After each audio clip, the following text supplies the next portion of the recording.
Please don't forget to subscribe to my channel and click on the bell icon to get more of these no-nonsense nutrition videos. Hi everyone, this is Amrita and welcome to my channel Fries and Shine. Here you will find evidence-based, no-nonsense, nutrition-related information. And today's video is about nutrition post the COVID-19 vaccination.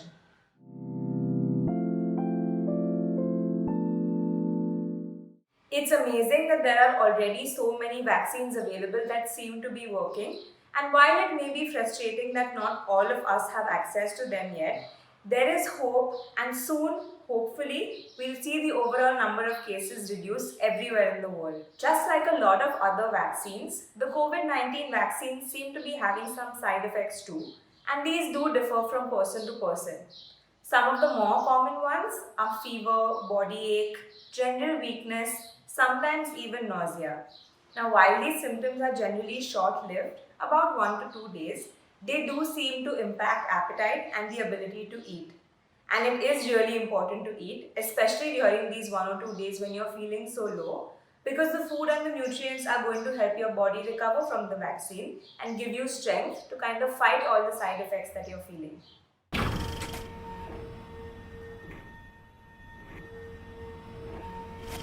So in this video, I have listed 10 foods that I think are super quick, easy to eat and also full of energy and nutrients to help you recover from your COVID-19 vaccine. These are some of my personal favorite options because even if you eat a small portion of them, they will suffice because they're energy and nutrient rich. Now you may have already heard of a lot of these options.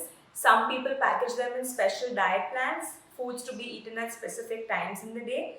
But I honestly believe whatever your body is capable of doing during the 1-2 days that you're feeling low, you should do. Pick the foods that suit you, that you think will work for your body, and that will help you.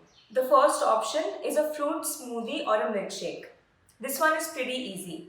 Pick your choice of fruit, pick either milk or dahi, add some ice, add some dried fruits if you'd like some more sweetness, and add some nuts and seeds to add bulk as well as nutrients to your milkshake. It's easy to eat meals when they're in this semi-solid liquid state. So at a time when your appetite might not be at its peak, a fruit milkshake might be just what your body needs. Number 2, Badam Upma. Now upma is traditionally made with rava or suji, and of course you can continue to eat it this way, or you can up your upma game by adding some almonds to it. So how this works is that you simply grind up some almonds in your blender or mixer. It will become a fine powder and you cook this powder along with the suji the way you do when you make regular upma. Almonds are full of amazing fiber, fat and nutrients, and it can really boost how full an upma meal can make you feel. I usually use a ratio of 60% suji and 40% almonds, but you can use whatever you like. Number 3, poha. Again, a traditional meal, easy to make, easy to eat, easy to digest even. Up your poha game by adding some chopped up veggies to it for some more nutrients, and you can even add some grated paneer to it when you're cooking the poha.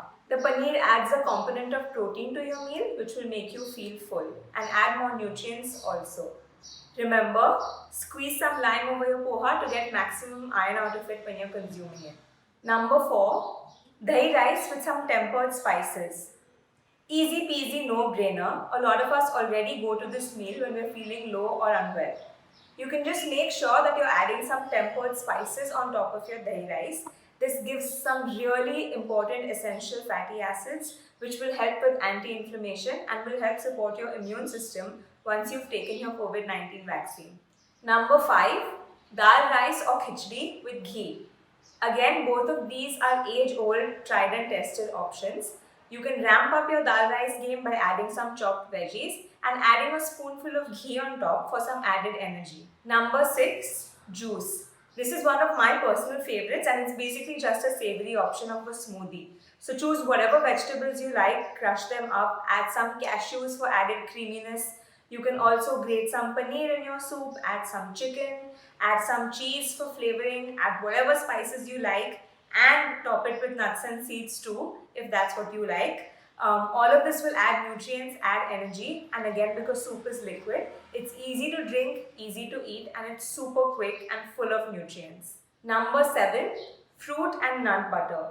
This is a great option for a snack where a fruit may not be filling enough. You can add some peanut butter or almond butter or simply whole peanuts or almonds or whatever nut you like to make this a filling and satisfying snack. Number 8. Rajma and rice. This is a similar option to dal rice, though maybe slightly heavier, but still along the same lines. To this too, you can add a spoonful of ghee and butter for added flavor or added energy. Number 8. Scrambled eggs and cheese. Eggs can keep you feeling full for really long, and they're packed with amazing stuff like proteins, essential fats, and a lot of other nutrients which will all help support your immune system. Add some butter, cheese, milk to your scrambled eggs for a truly top of the town dish. Of course, you can prepare eggs in any form that you like, but I personally find scrambled eggs are really easy to eat since they are soft and mushy. Number 10. Dried fruit and nut bars. This is another snack that's super handy. You can either make these at home or you can get them ready outside. And what I really like about this is that the combinations are endless. You can take whatever nuts you like, whatever seeds you like, and any other additions that you might want to put into your bars for a whole range of endless flavors. In addition to the above mentioned foods, Nariyal Pani and Nimbu Pani are two great electrolyte-rich options for both if you don't feel like eating food and if you don't feel like drinking plain old water. Was it hard for you to eat and drink post-vaccination? What were some common side effects that you or friends or family experienced once you took your shot? Leave in the comments below. That's all for today. I hope you enjoyed this video and found it helpful. If you did, please remember to like, share and subscribe to my channel and share this video with others who will also find it helpful. If you have any questions or concerns, please leave them in the comments below. Reach out to me over Instagram or simply send me an email. I hope to hear from you very soon. Until then, take care and keep shining.